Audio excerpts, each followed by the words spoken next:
On this episode of the Smoke and Barrel Show, I'm going to show you how I create my winter outdoor smoking tent.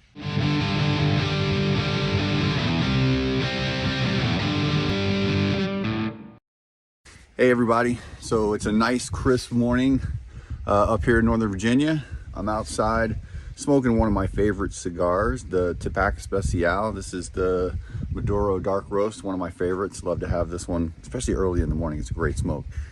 So today, what I'm gonna do is I'm gonna create my outdoor smoking area. So many of you have to deal with this. I have the same problem. I live in a colder climate in the winter, and I don't really have a place to smoke indoors. So I typically smoke out on my deck when it's nice and warm, but in the wintertime, I gotta pretty much do the same thing. So I like to create a little outdoor smoking area, find a good way to have a couple cigars and still keep myself warm.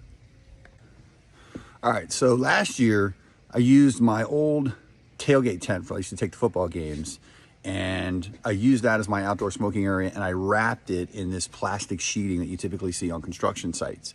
The only real issue was it's not really a sturdy tent. The posts and the poles aren't really that thick, and it doesn't give a lot of stability when it's windy and things like that. So I actually had to tie that thing down, and it was kind of a little unstable for a better part of the year. So this year what I'm gonna do is I'm gonna wrap my larger gazebo. It's actually 10 by 12. It's a little bit stronger. I'm gonna use the same plastic sheeting, and I'll take you guys through what the sheeting looks like. I'll post a picture of it as well. We'll put a link to it down there and show you some of the clamps and things that I'm gonna use, and then let's get this thing wrapped. So let me show you what I'm gonna do. So here is the outdoor gazebo. Picked this thing up at Lowe's a few years ago. It's about 450 bucks, somewhere around there. Use this thing a lot during the summer. It works out great. We get a lot of sun back here, so if you don't have something to protect you from the sun, it's almost unbearable. So what I'm going to do this year is I'm actually going to take this gazebo and I'm going to wrap it in that plastic sheeting I told you about. So here's the plastic sheeting that I talked about. So I picked this up at Lowe's last year. It's about 20 feet tall. It's about 100 feet long. And then I used these small clamps last year because I had the tailgate tent. The posts on that thing aren't really thick, so those worked out really well. This year I'm actually going to use, I have some old clamps that are typically used for woodworking, and these will allow me to now expand and get around that larger post. You can see here these kind of have that quick grip on them where you can squeeze them and go to various lengths. So the posts on this gazebo are a lot thicker than what you would see on the tailgate tent. So there you can see the thickness of the post. All right, so before we start wrapping, I wanted to show you guys a little bit more about the inside of the tent, or the gazebo rather. So I'm stepping in here. You can see this thing it's pretty roomy. It's 10 by 12. I've got a fan up here that I use for the summer to kind of keep it a little cool out here. I'm gonna actually replace that with a box fan, and I'm gonna turn it upside down, and that's gonna push the air out. So got some old Christmas lights in here hanging. This material, I don't know what it's called technically. It's not super thick. My only concern this year is if we get a heavy snow, there's a possibility this thing could cave in, but we'll just have to wait and see. Like I said, I'm in Northern Virginia.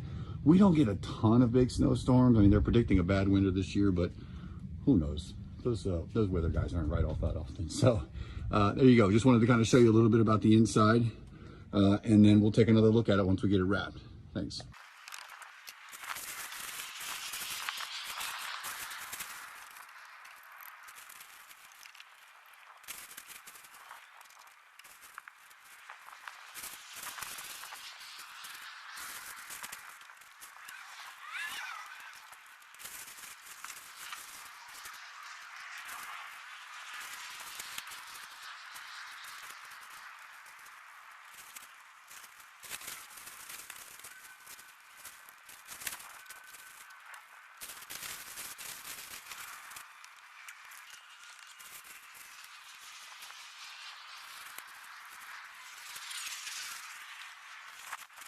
All right, there we go. Pretty much wrapped at this point. You can see from the time-lapse video, I double wrapped it. Had a little issue with that corner over there. This corner is like really close to the edge of my deck. All right, so it didn't have a whole lot of room in there. So it was a little bit more problematic, but just worked it through. Came out fine. The woodworking clamps, I think are gonna work out okay. I think one maybe concern is if it gets real windy, this small spot here could rip. So I might look to put some plywood in there, or 2x4 or something, just to give it a little extra support. Got one at the bottom. Got most of the corners clamped. However, I will say, because I double wrapped it, gives a little bit of extra stability. So let me take you inside and show you what I'm gonna do next. All right, so here we are inside. Turn the lights on, Christmas lights here so I can see some stuff. So kind of got the furniture kind of positioned where I want it. This gazebo came with these curtains, which are really meant for just blocking the sun during the summertime. I think what I'm gonna do, I left them on. I think I'm actually gonna pull these closed. Let me back up so you can see that. I'm gonna pull those closed so inside they'll connect. Each side will connect.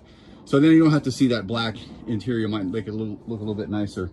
Now the other thing that some of you might not be able to do is this gazebo is right up against my house right now. Okay, so I've got the 3 sides covered.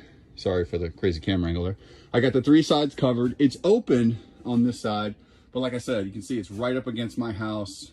So I may leave this open. Now let me show you, this looks kind of a little weird right now, but let me show you the extra space that I have. So what I'm gonna do is I'm gonna fold this up and I'm gonna try to create like a half door on this open side. So even if I wanna just shut half of it or shut a part of it, if it gets really cold, it'll help hold in some of the heat. So let me take a look at that. I'll play around with that and then come back to you guys and show you where it is now.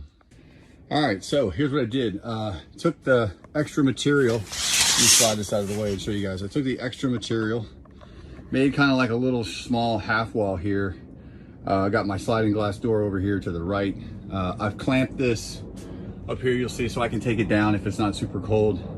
I've actually got enough material where I could enclose it all the way if I wanted to. I probably won't need to do that. It gets cold up here, it doesn't get that cold. And then I took, as I said, I took the sort of material that comes with the gazebo that's really meant for shade, and I zipped it up, made all the walls connect. So it looks a little better in here. And this will be a good smoking lounge. Like I said, I double wrapped mine. You don't have to double wrap it.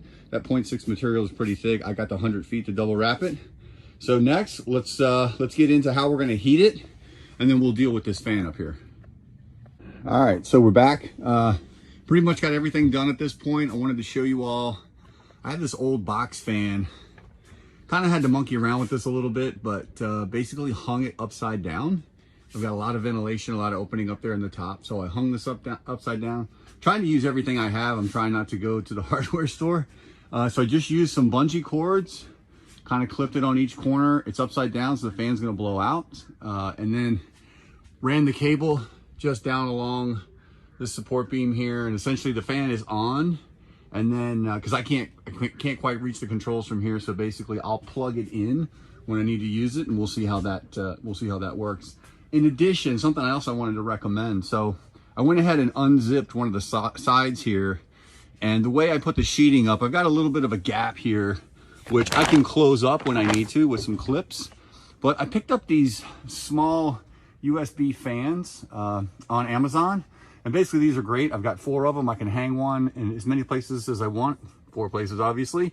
Basically charge these fans, turn it on, and that'll give me a little extra ventilation from the side if I have a couple guys over and we're actually getting a lot of smoke in the tent. So that's pretty much how that's gonna work. Now let's kind of talk about the heating situation. So last year, I used this Mr. heater and it worked okay. It runs off of these small propane tanks. There's kind of a port in each side. You can get just the single, or you can get the one with the dual panel. I got the one with the dual panel because it put out a little extra heat. Typically this sits on the ground though. The heat radiates out. You kind of sit really close to it. This year what I'm gonna do is, I picked this up at the local hardware store and this attaches to your propane tank, runs a lot longer, sits up a little bit higher, emits out a lot more heat. It's actually got 2 or 3 speeds on it. And I find that this thing pumps out a lot more heat. So I think with the opening that I have, all the ventilation I have, I'm not really worried about any fumes or anything building up. So I'm gonna fire this thing up and I'll show you how this works. All right, so let me show you how this thing works here. So first of all, this comes with a nice little extension arm that clips onto the top of your tank. It's got this screw right here that holds it on. It's pretty sturdy. You can move it around, but it stays on there pretty well. So all you really need to do is, there's a hose back here that screws into the back of the tank. It's reverse threaded, so it took me a couple seconds to figure that part out. And then essentially at that point, you're going to turn on the gas. Now, you don't have to turn your gas off every time because it's already going to stop here because there's another control knob. Just as extra precaution, I like to turn the gas off every time I use it. So now I'm going to turn it on low. And then there's these little buttons over here. You push in, you'll hear the gas start to generate up. And then essentially you're supposed to hold the flame there, for, 15 or 30 seconds so it starts to turn orange. And then you can take that away. And then essentially it's running. So I'm going to do the other side, same way. Just have something to light it with. Hold it on there until it starts to turn a little bit of a bright orange. And you're essentially done. And at that point, this thing will start pumping out heat. Now, like I said, there's a couple of settings on here. So you can go from low to medium. And then there's a high. I don't know if you guys can hear that on the camera. But I really don't have to use it on the medium or the high setting. I can kind of set it off to the side. And now that I've got the material on the outside of this thing, it will hold the heat in a little bit better. All right, everybody, so that's pretty much it. We got the tent wrapped, we've got the heat going, we've got the ventilation solved. You really the only thing to do now is just kind of sit back and enjoy. So I've got the heat going here, like I said. I've got my laptop out and ready to go. I'm gonna watch a little bit of NFL Red Zone. I've got my next cigar ready to go. This is the Camacho Nicaraguan. This is the rum barrel aged, I believe. It's all Nicaraguan, so it's a great cigar. I'm going to sit back and enjoy this. So I hope you enjoyed that. I hope this helps with you all setting up your outdoor tents. I know it's getting cold in a lot of places, but we still got to have those great places to smoke. So